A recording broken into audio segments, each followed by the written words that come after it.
Abramdini here. We're doing the very first episode. We've done this on Facebook. We've done it a bunch of times, and we're just gonna do it. We're gonna make a video. We're joining in, just like everybody else with social media. It's going straight to Facebook, straight to YouTube. Abramdini here, head commentator, here with one of the fastest rising stars in TCW history, Smashmouth Marcus. Welcome to TCW Confidentials, the Sit Down Diaries, and Smashmouth Marcus. We're just gonna jump right into this. How old were you when you first were exposed to pro wrestling? I was exposed to pro wrestling when I was about 3 years old. My grandfather showed me a wrestling match, and I fell in love with the sport ever since. Who are some of the people that you grew up idolizing and still might possibly idolize till this day? Oh, man, that's guys like Bruno Sammartino, guys like Shawn Michaels, guys like Bret Hart, guys like The Rock, Austin, Cena. Those are guys who worked, had the passion, and had the skill to prove to everybody that they could be on top, and they did. Smashmouth Marcus, you've held a number of championships. Is there any championship match whether it was a match where you won or defending that was one of your true favorites or you hold special in your heart? To be honest, it's a match that I lost. Redemption, that scramble match. I thought everybody was on their game, everybody was on top, everybody was ready to go. That word "go" as in they were here, dressed up, prepared. Everybody knew what it was on the line. They knew it was about the title and nothing else. No personal feelings, no nothing. And I got to shine. I didn't come up with the victory, but I shined. I got to the back. Guys like Savage Mo told me straight up, "Kid, you got something. You performed like a champion." When you have these live ring events, you know, the park is one thing, and you had your fair share of chants and discouraging comments. But when at these ring shows, you get a lot of heat or a lot of verbal hate from the viewing public, the fans, the audience. Has any of that ever fazed you, or any of it gone through your? I mean, it might have fazed me, you know, probably when I was first coming in, but I take it as, you know, if they're not booing me, I'm not doing my job. I'm not doing the appropriate. That means I'm not good enough if they gave me no reaction. If I came in and everybody was silent, then what am I here for? So does the negative reaction, or even I've seen some matches where they've gotten behind you, and other matches where they've brutally just booed you to death, villainizing you, or I mean, even for your actions. I mean, your favorites are your favorites, but does that any of that on a psychological level, does any of it truly faze you? I mean, you gotta think about it like this. I can't change your personal opinion on me. If you want to show up and you want to cheer me, go ahead, cheer me. If you want to boo me, you can boo me. At the end of the day, I'm here for one thing and one thing only. That's the TCW title. I want to be a champion again. I tasted gold. I've savored it. I want it. Smashmouth, you've held the HIC Championship and the Extreme Championship. You were almost tag team champions at one point with Jacob Ayers. And, I mean, you give us... Okay, maybe we can go into Jacob Ayers. What are your thoughts on Jacob Ayers? You know, Jacob Ayers, man. Guy, it's the first ever tag team partner I had. The first guy I trusted in TCW. And, you know, the fact that he did what he did, he joined the cult. You know, it sucked. You know, being a partner is like being like brothers. And he pretty much spit in my face when he joined the cult. And because of that, I'm going to rip him a new one if I ever get a chance again. Smashmouth, Jacob Ayers, okay, he was your first partner. Is there one of your early adversaries, somebody that made your blood boil, made you want to work harder, that you possibly faced or wanted to face, or somebody that you were in line to? Just Psycho Danny. Psycho Danny? Psycho freaking Danny. Psycho Danny, the guy's talented, the guy's good. He's on a high right now. The guy deserves props. He came back from the cuddle buddy phase to where he is now. I appreciate it. I came in as a fan. I used to watch this stuff on my computer. The guy Dan has a way of getting under your skin, and he got under my skin at one point, but I don't think he'll be able to do it now. Was he your first in-ring match? Yes. It's my first title defense. I remember we saw him pass out, and you know he couldn't go all the way. And I mean, obviously, still it equaled a W in your corner. I mean, you won, you defended your championship successfully. Did any of that? I mean, once when you behind the curtain, were you pissed off? That was your first pay-per-view. Like, take us back. I mean, I remember coming in the locker room and everybody's giving it praises, kissing ass like they normally do. And I was just sitting there thinking to myself, me and Psycho Danny could have had such a better match. Psycho Danny was better than that. He knows it. I know it. And if me and Psycho Danny ever get a chance to go at it again in the ring, we're going to kill it. Do you think, like, right now, if you guys went at like tomorrow... Right, if we went at it tomorrow, I think we shut up everybody. It'd be redemption for Monsters Bash. All right. Well, let's jump more into the present year. You were in the Gonzalez Corporation. You're now in the New Era. Give us some insight of... Because, we've heard guys like BDM, and we're not going to talk about what he said about you. We're going to touch more on the fact of what BDM was saying that, that you helped the cause of the revolution. Is there a difference between the revolution and the New Era? Yeah. See, I'm going to tell you the major difference right now. Let's sort this whole thing out right now. The revolution wants to get rid of the originals. The New Era doesn't care if you're an original, if you're a cult, or if you're some guy from VCW.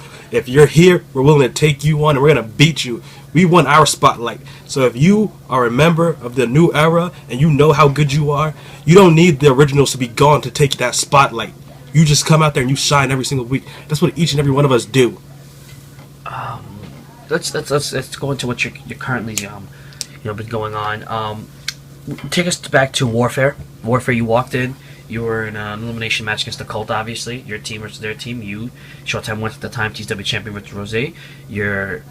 I don't know what to call him. Maybe your adversary, maybe your mentor, maybe your friend, maybe your enemy. Mikey the Beast.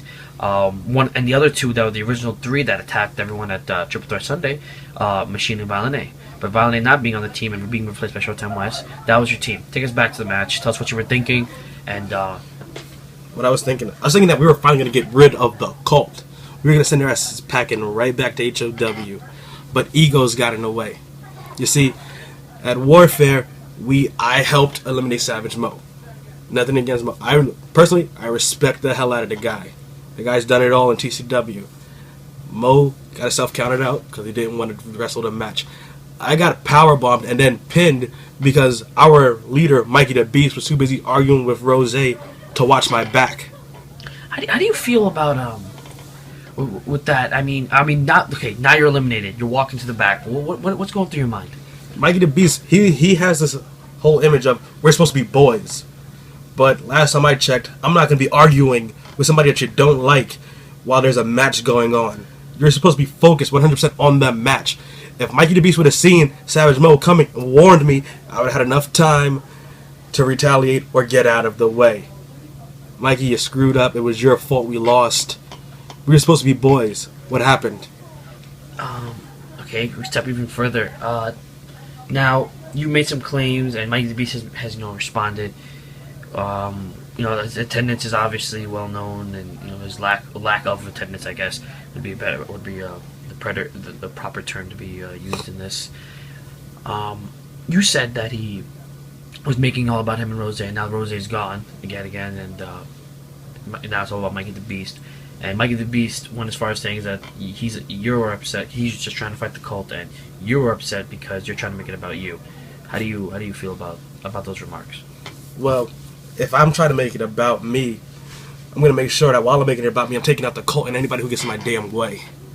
You see, I show up here each and every week, just like most of the roster, and I come here and I bust my ass. I'm tired of guys showing up only for ring shows or because they have a title shot. I work. I sweat. I cry afterwards. I bleed. It's my blood, sweat, and tears every single week. Nobody can touch my passion. Maybe some of the originals. Maybe some of the New Era. But if I'm coming for the spotlight, you're damn right I'm going to take it. I'm going to take any shot I can to do it. You don't mind getting the spotlight on you, and even if you go to MDB, but are you trying to say that you don't care about the New Era movement, and that it really is truly about just taking the spotlight away from Mikey the Beast and making it about yourself? Is that what you're trying to say? It's not about taking the spotlight, really. I mean, when you look at it, Mikey the Beast wants to proclaim himself a leader. But how can you lead when you're sporadically here? How can you lead when your team doesn't trust you? How can you lead when they don't like you? See, Mikey the Beast has this tendency of trying to say somebody's taking a spotlight. But he's the guy who has a spotlight shined on him for almost a whole entire year. And he's never once tried to say, yo, Smashmouth, we're equals. We're friends. We're teammates. He just tried to make it about him. I'm the leader of the group. Why? Because you won TCW titles? Doesn't mean anything. In a war, titles are nothing. It's all about victory. And you failed. Speaking of war, you're saying that right now you're comparing the current landscape of TCW as a war zone? Is that what you're trying to say? It is a war zone. Look at it. There's groups popping up each and every week. You got the Cult, the Revolution, the New Era, even though right now we're not currently seeing eye to eye. But when we do, when everything finally meshes together, that's a whole nother army. And then you have the originals, Team TCW. Hell, you even have the Purge. Who knows what the hell they're doing? How do you feel about this wave of new talent coming in through the Cult? I mean, what do you think of these other VCW and other guys coming through? What do I think? It's more competition. It's more... What's the word I'm looking for? Sure, can't think of it. It's more meat for the grinder and more bodies for my body count.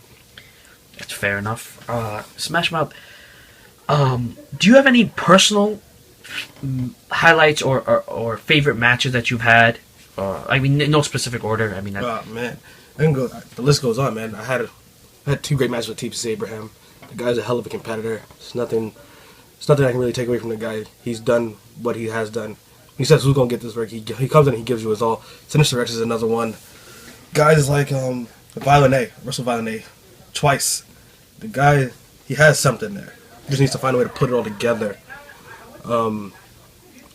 Official D, back when he was Official D, not OD and wearing a mask over his face and losing his mind. Back then. What do you think of Violent A? Violent A is in your movement, New Era.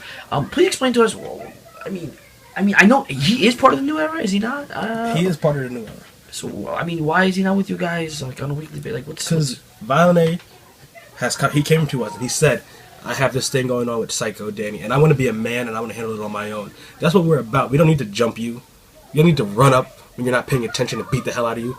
We handle our business like men. So if it's a one-on-one issue, you handle it one-on-one. Nobody else is helping you, all on your own, just like you want it. Violent A, good luck. What do you think of the Psycho Danny Violent A? I mean, does that touch on the New Era, like the New Era movement? Does it fall into that? I mean, I think the New Era guys are showing that they're hungry, and that's what we need to be about. So by definition, what you're saying, that you guys don't want to eradicate the originals, but you're more willing to take them head on and take and replace or become just equals. You know, that you can bring just as hard as them. Is that what you're trying to do? Is Violent A embodying the New Era movement? Yeah, because see, in TCW, if you want to get somewhere, the ultimate test is getting through all the originals. Getting through any original that's on this roster, that's the ultimate test. If you can get through them, you've proved that you can hang with the big boys. You've battled with some of the originals, and you mentioned a couple before. But what about you had one with JD? Like what? JD. Oh man, what can I say about JD that hasn't been said already? The guy's here, the guy's there. He's hit, he's missed. He has all the potential. He just doesn't have all the pieces put together. Okay. Well, what about do you have any? Like, we talked about the matches you did have, but do you have any dream opponents? Oh yes. Yes, and I know a lot of people want to see this happen. Savage Mo. If I had my opportunity to face Savage Mo, that is my ultimate test. He's the big guy of TCW. He's a talented big guy of TCW. He's the one guy who every time he goes in that ring, 90% of the time, he is going to win that match. And if I beat him, that cements my whole entire legacy in TCW. Especially now that he's the TCW champion.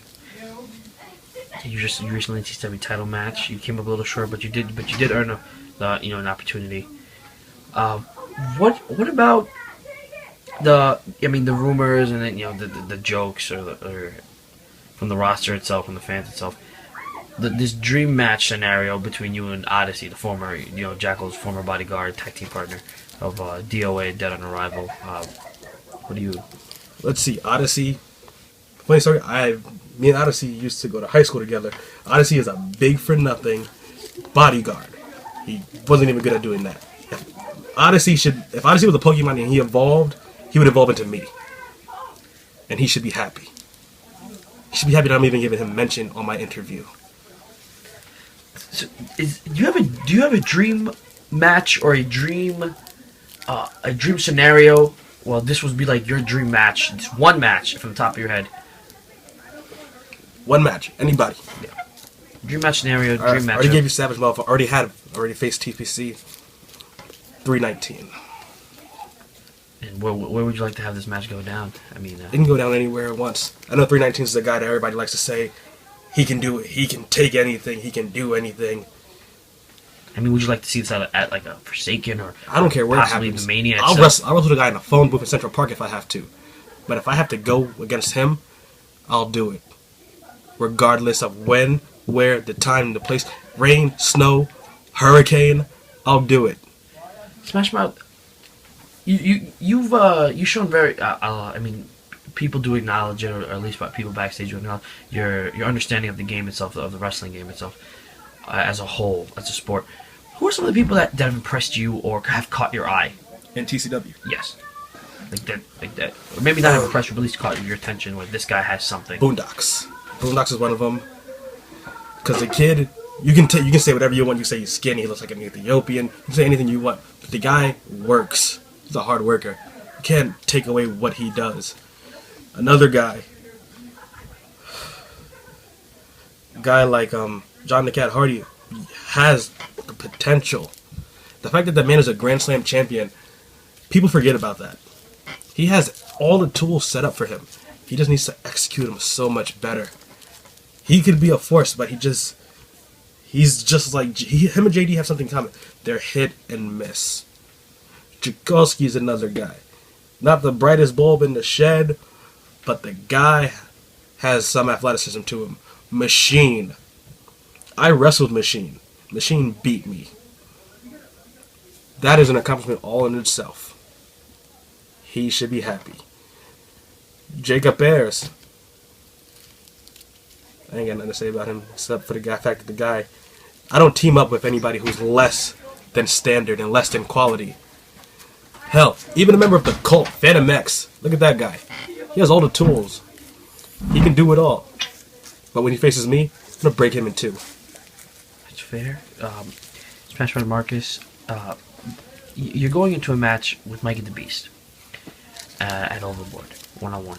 I don't know the state of the new era. After that, I don't really know what's going on with the future of the movement itself. But do you have any, any words for him, or maybe a warning, or any last words before you guys meet at Overboard? Mikey the Beast, every single thing that you've done wrong from the past year and a half, I'm your reckoning. I'm your punishment. I'm your punisher. I'm your judge, your jury, and your executioner, damn it. Every single thing you've ever screwed up, I'm going to make you pay for.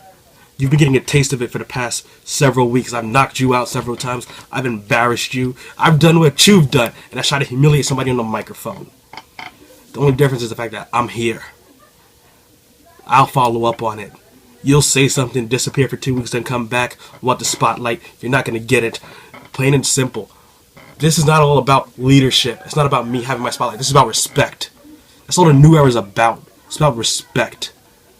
And I demand my respect. You want me to be your number 2. You want me to be your sidekick.